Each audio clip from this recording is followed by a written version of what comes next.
We have our first speaker.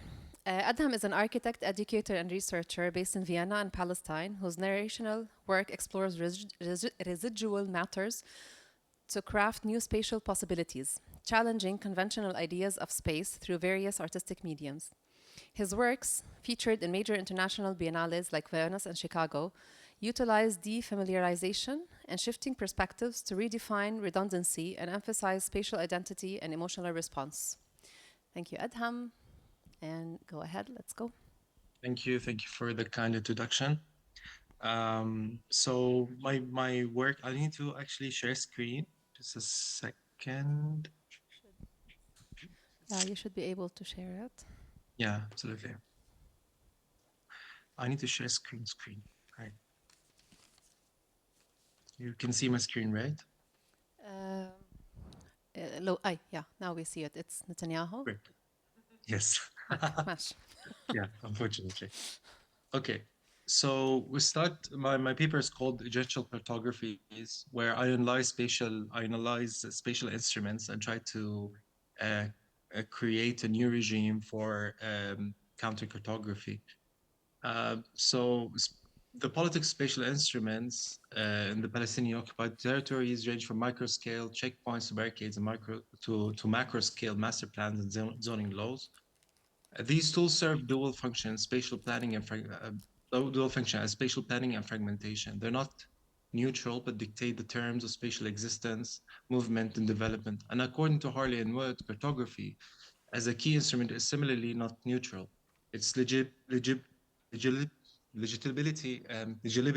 no, legibility is predicted on distortion and has historically functions as a tool of disposition. Second. Okay. So the occupied territories provide a striking example of this the spatial instruments across macro continuum. Seemingly minute changes on items and procedures combine to become potent control mechanisms. These tools serve as dual functions as instrument spatial planning and visualization as weapons of fragmentation domination. So when we speak about the micro and macro scales, these two scales are used to examine spatial instruments, micro and macro, they include concrete barricades, checkpoints, and bylaws controlling home additions.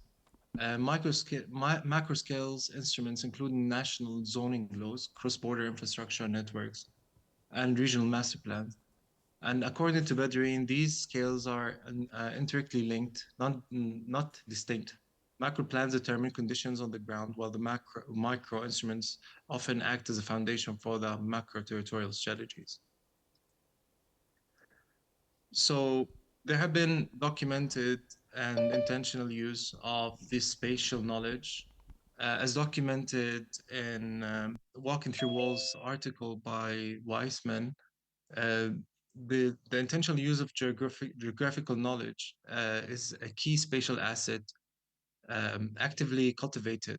The Operational Theory Research Institute equips soldiers with theoretical and spatial skills to act as operational architects who understand and control the urban environment as strategic advantage.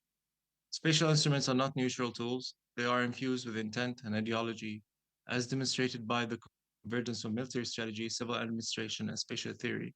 And as you can see on the screen, this is the walking through walls strategy, which has been crafted according to Deleuzian philosophy to be able to, during the siege of Jenin camp 2002, um, to infiltrate through the walls of the inhabitants at moment's notice. So cryptography serves as fundamental spatial instrument. It arose from innate human desire to understand terrestrial phenomena. It's a medium of communication, and it's one of the first mediums, first interdisciplinary mediums of communications. And as we have established, maps are not they're not neutral. Presenting them as such ignores the foundational chauvinism embedded within the cryptographic representation, particularly as it weaponized during the colonial era scientific instrument to become a tool of disposition. Its perceived objectivity lending an aura of empirical inevitability to territorial appropriation. So we'll go through a historical, just as like a brief historical background. But before that, I would like to speak more, just slightly about counter mapping in general as a tool of kind of circumventing these forces. So to engage in counter mapping, this is there is like the issues with counter mapping in general. One of my like my pursuit for this research to engage in counter geography or counter mapping, counter cartography against state of, or colonial power is to enter treacherous conceptual terrain. Following below, so by the time we reach for the counter map, we have already conceded to the narrative. We accept the premise that the truth, legitimacy, and territorial authority must be drawn to be real. The very act of translation from lived experiences to cartographic syntax often necessitates loss, a something over ambiguity. So one of the first maps that has been produced, and it is actually the map that we still use today by Gerard Mercator. It's a Mercator map that we use also on Google Maps and Apple Maps and all of those applications and GIS and OpenStreetMaps. And this map has been in use since 1600s or 1500s, and it has been before the Dutch expansionist and the first model for the, let's call it the first capitalistic model, which a lot of the Western countries has been based upon. Before going that endeavor, or the expansion of the Dutch, the Dutch themselves. Um, Maps were very necessary to for their expansion. So the Dutch Golden Age pioneered the first hybrid capitalist imperialist model for the European colonial era as Staten states. Dutch operatives confiscated and replicated confidential Portuguese and Spanish map before any colonial ambition was entrusted to seafarers. Maps were treated as a state secret. Leaking them was punishable by death, testament to the perceived power of cryptographic knowledge. So there were key assets and a capital in and of itself. If we can also see this parallel in in the first Zionist militias starting the incursions and disposition of Palestinian lands. This is a map where the Australian, German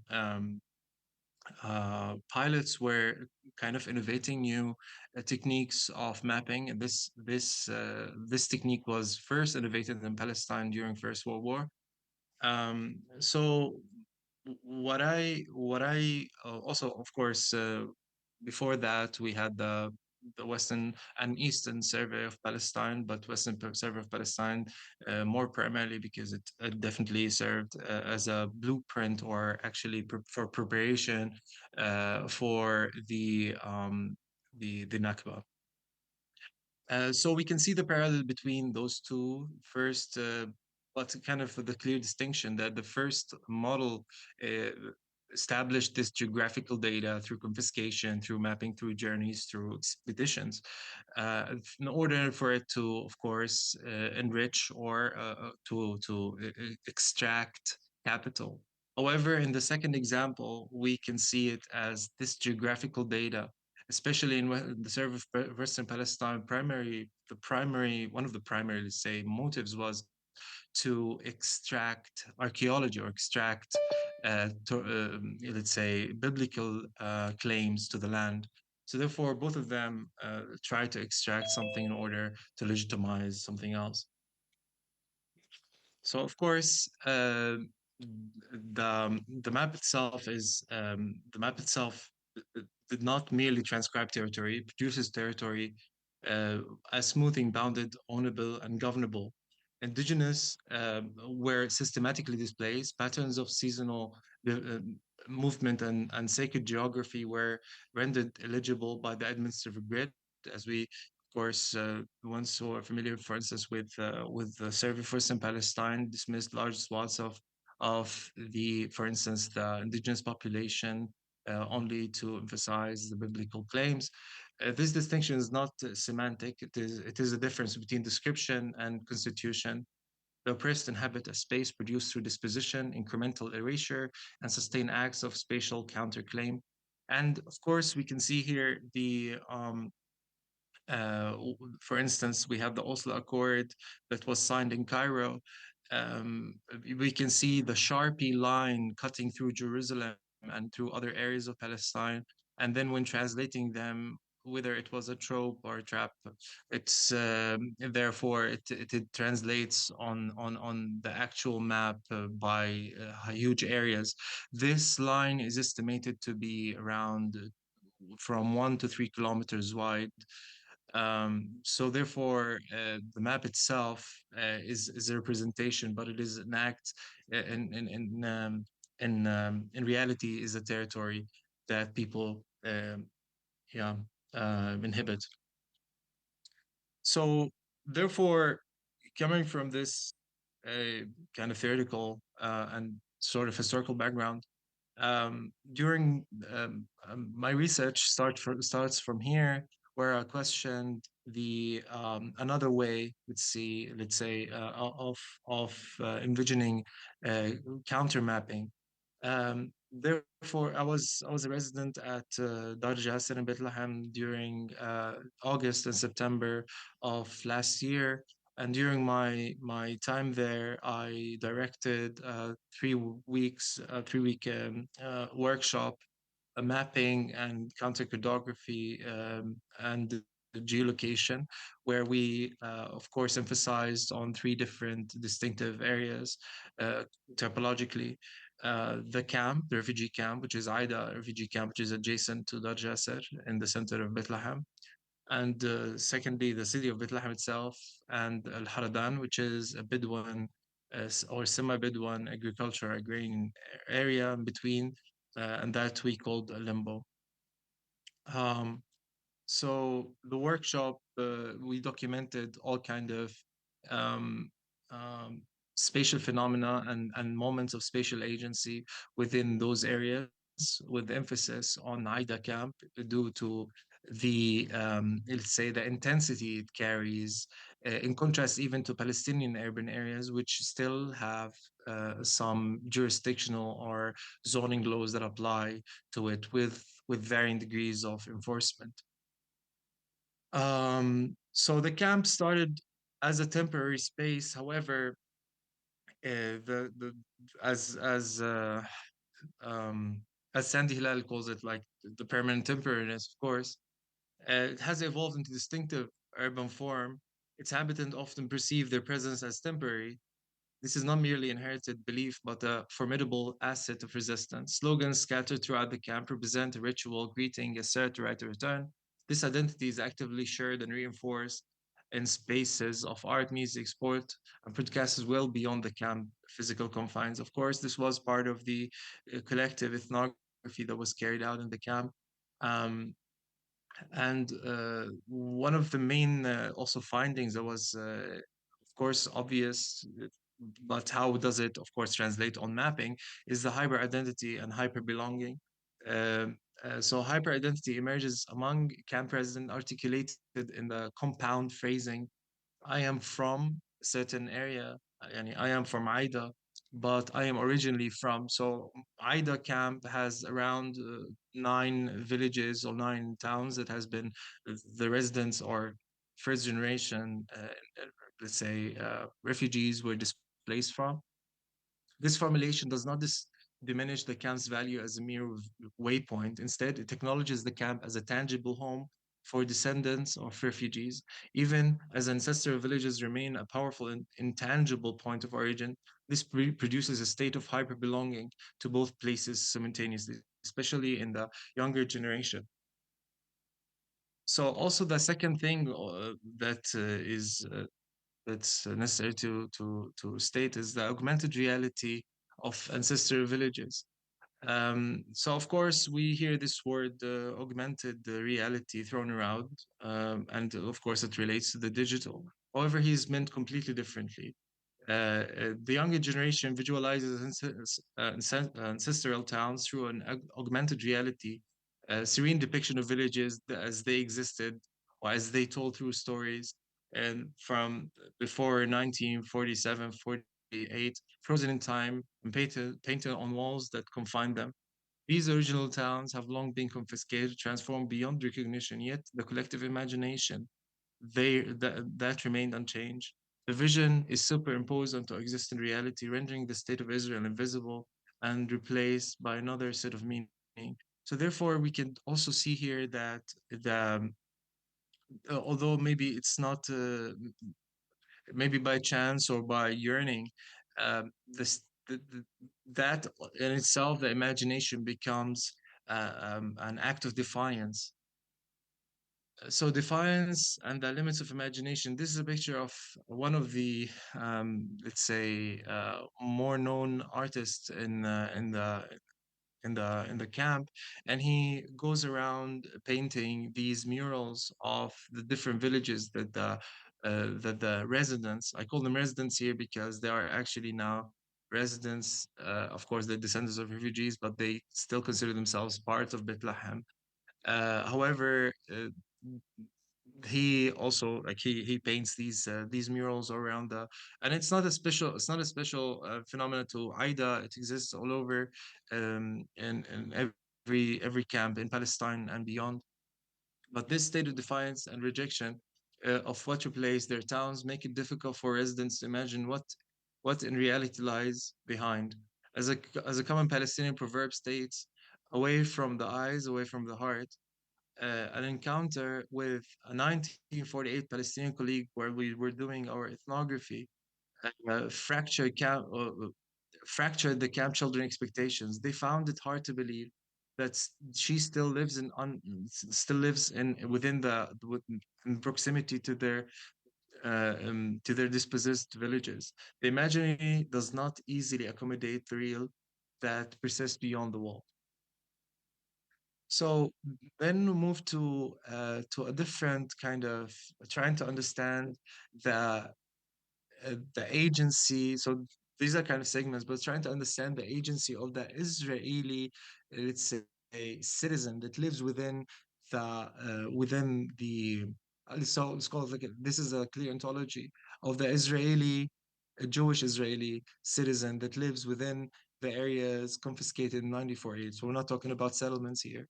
So the Israeli state maintains a nearly unparalleled monopoly on land administrative administrating 93% of territory through the Israeli Land Authority and established via the 1960 Basic Law. This framework prohibits land sales, replacing freehold ownership with condition on 49 or 98-year leaseholds. As noted by Levin, renewal remains contingent on bureaucratic approval and fee schedules that the authority can adjust without preliminary oversight, subordinating individual property rights to the states. We're talking about the Israeli settler here. We're not talking about Palestinians. So we can also start seeing that the agency within the agency for it's called the spatial agency, an ability to act spatially within these areas is highly restricted for, of course, the Jewish Israeli citizens.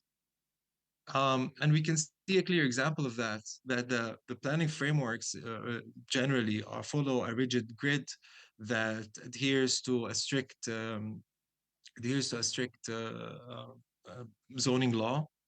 Planning frameworks often utilize agriculture and green zones, and of course, these areas are completely governed by the state and of course, enforced through fines and other means of enforcement. Adham, we have 2 minutes, So, please. yeah, sure. I'm finishing. Yeah. So conversely, Palestinian camp residents in the West Bank exercise greater through precarious and maybe contrary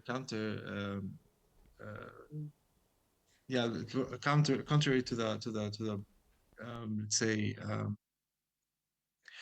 counter logically spatial agency through non-Westphalian informal practices, spatial exception that evades strict state zoning. So the camp does not follow any state zones. The honor only organizes certain services, but there is no enforcement mechanism. So when we move again to the deformation of Mercator map, and an accurate depiction of that, which is a tool that I'll be using. I'm gonna display in the counter mapping. But we can see here that the Mercator projection is a conformal cylindrical map projection that primarily suffers extreme air deformation. The Mercator projection persistence in digital cryptography is not an aesthetic work, it's an epistemological problem with measurable consequences. But also, it also embeds the Western chauvinistic dictation, dictation of knowledge. Now, on the other side, we can see, of course, the Gail Peters, which is an accurate depiction, still suffers from a different kind of deformation. But deformation becomes a very important, I think, the main kind of method of visualizing maps to display spatial agency through the Palestinian areas compared to the Israeli occupied areas beyond the wall, especially. And I want to show just a visual representation of that through a video. Um, so we can see here, this is the Harazan area in the middle, and you can see my screen, right? Can you see my screen? Yes. Yes. All right. Um, so the same logic of deformation, where areas that they cannot access, we cannot access, or the Palestinians cannot access or cannot see, they become, of course, shrunk, and the areas which they can exercise their spatial agency within uh, get expanded, therefore rendering the areas that do not exist, or that do exist but they cannot see or cannot access, almost diminishing their size, of course. Thank you. Thank you, Adham.